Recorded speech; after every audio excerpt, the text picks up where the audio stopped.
தமிழக அமைச்சரவையில் இடம்பெற்றுள்ள மாஃபா பாண்டியராஜன் முதலமைச்சர் பன்னீர்செல்வம் அணியில் இணைந்துள்ளார். முதலமைச்சர் பன்னீர்செல்வத்தை நேரில் சந்தித்து தமது ஆதரவை தெரிவித்தார். அதிமுக பொதுச் செயலர் சசிகலா முதலமைச்சராவது உறுதி என தெரிவித்து வந்த பாண்டியராஜன் சில தினங்களுக்கு முன்பும் தற்போதும் செய்தியாளர்களிடம் தெரிவித்த கருத்துக்களை இப்போது பார்க்கலாம். பொதுச் செயலாளரை தேர்ந்தெடுத்தனால் சரி, அதையும் ப்ரப்போஸ் பண்ணது அவர் தான், எடுத்து வந்து அந்த கடிதத்தை சின்னமாட்ட கொடுத்தது அவர் தான்.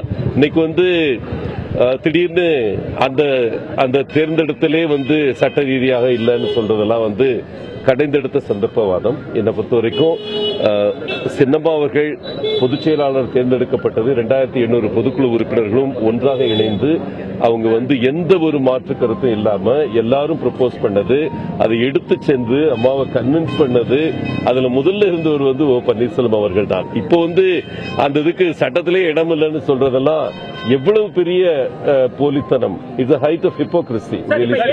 வாக்களிக்கும் மக்கள் பொது ஜனங்கள். ஓகே, இந்த ரெண்டும் அவருக்கு அம்மா தந்து சென்றிருக்கிற வரம். அந்த வரம் அவ்வளோ ஈஸியாக வேறு யாருக்கெல்லாம் டிரான்ஸ்ஃபர் ஆகாது. அதனால் நான் இப்போ இன்னொருத்தருடைய மெரிட்ஸு டிமெரிட்ஸ்க்குலாம் நான் போகவே விரும்பலை. என்னை பொறுத்த வரைக்கும் தெளிவாக இந்த வரம் திரு பன்னீர்செல்வம் அவர்களுக்கு அம்மாவால் தந்து செல்லப்பட்டிருக்கிறது. மக்கள் மனதில் அது நிலை பெற்று விட்டது. அதனால் நாளைக்கு யாரும் போய் ஓட்டு கேட்க போகணும் அப்படின்னு போட்டு புரட்சித் தலைவர் படத்தையோ புரட்சித் தலைவி அம்மா படத்தையோ போட்டு அங்கு நிற்கும் பொழுது திரு ஓ பன்னீர்செல்வம் அவர்கள் தலைமையில் மட்டும்தான் அது கண்டிப்பாக இரட்டை இலையில் விழும் என்பது என்னுடைய நம்பிக்கை.